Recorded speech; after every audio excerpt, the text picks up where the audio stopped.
So yung mga ka-tekno about dito sa P180 na drain pump ng Whipcool. Ayan, kung makikita nyo, by Whipcool. And by One Rotary, no? So sa pag-i-install nito mga ka-tekno, napaka-easy lang. Hindi nyo na kailangan baklasin pa to, no? Para mailagay lang to. Ang gagawin nyo lang is, kukuha lang kayo ng barena. Babarinahan nyo to, dalawang box. Ayan. Kailangan level din to. Kailangan susukatin nyo dito kasi may level bar naman to siya na built-in. So sa paglagay nito, pag nalagay nyo na yung bracket, susuksok nyo lang to. Yan, tapos basta no. Tapos itong pinaka-hose, no, na output ng Whipcool drain pump, no. Susuksok nyo lang yan sa existing na drain pipeline, no, ng unit ninyo. Kasi itong unit na to, napakalayo ng tinakbo ng drain pipeline. So kaya mas maganda gamitan siya ng drain pump, no, kasi yung lahat ng jelly na namuo dun sa drain pipeline, masasama niya talaga sa pagbuga doon. So, susuksok nyo lang to. Yan. Tapos na. Gano'n ka-easy. Tapos itong pinaka-output ng aircon, no? Ito na yon. Susuksok nyo lang dito sa kabila. Sa left side. Yan. Susuksok na. So may pagpipilian naman kayo, dalawa naman tong drain water pump na in niya, no, yung in ng tubig. So dalawa, pwede dun sa kabila, pwede dito, kung saan nyo ilalagay ito. Tapos itong wire niya, mga katek, ito, plug and play lang to. So ilalagay nyo lang dito. Tapos plug and play lang yan, ha. And then yung connection niyan, mga katek, andito na.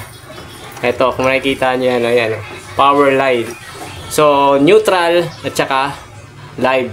Line 1, line 2. Ganun lang kasimple mga katekno. So, ayan mga katekno, about dito sa Whipcool drain pump na P180.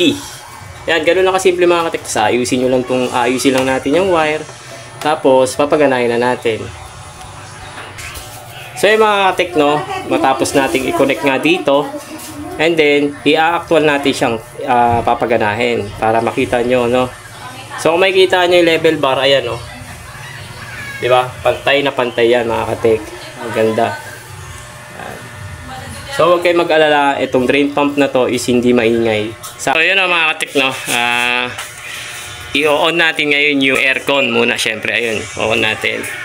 Tingnan natin kung paano yung tunog niya kapag umaandar.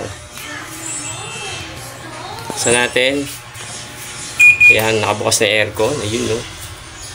So andito na tayo, inaabangan natin yung pagbukas ng pump. Ayan na. Ayun, no.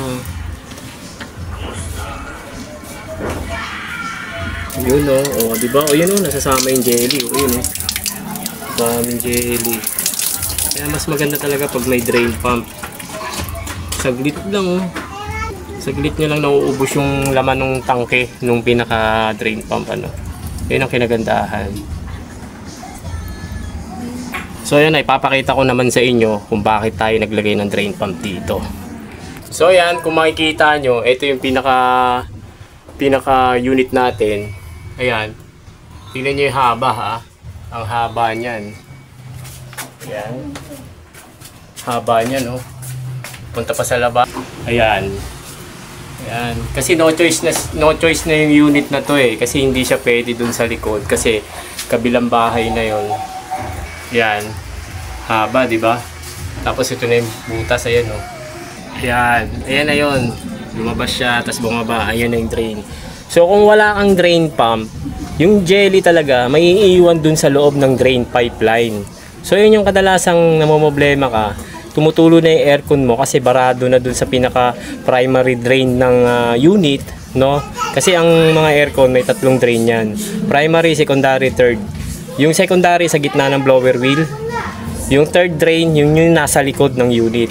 So pagka barado na yung drain pipeline mo, hindi na makakaagos yung tubig dito sa out.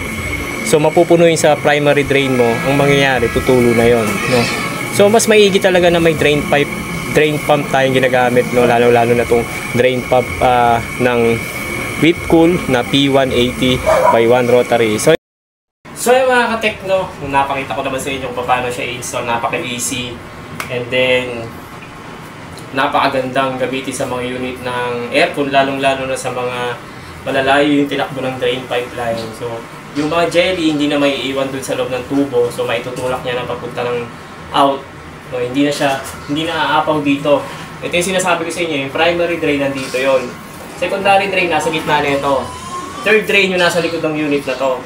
So kapag barado yung drain line pipe mo, yung papalabas na tubo, lalong-lalo na yung mga mahabang tinakbong drain pipeline, magkakaproblema talaga. Pag nagbara yun, kasi naiiwan yung mga jelly, hindi na itutulak. So, kasi di ba mabagal lang ang takbo ng tubig. So pag may drain pump ka, gaya na itong P180 na with cool, may tatapon niya yung jelly doon, may ilalabas niya talaga sa drain pipeline. So yun. So ayan mga ka-techno, about dito sa P180 by Whipcool and then by One Rotary. So sa mga nangangailangan dyan ng P180 ng Whipcool drain pump, punta lang kayo sa mga branch ng One Rotary, doon nyo makikita yan.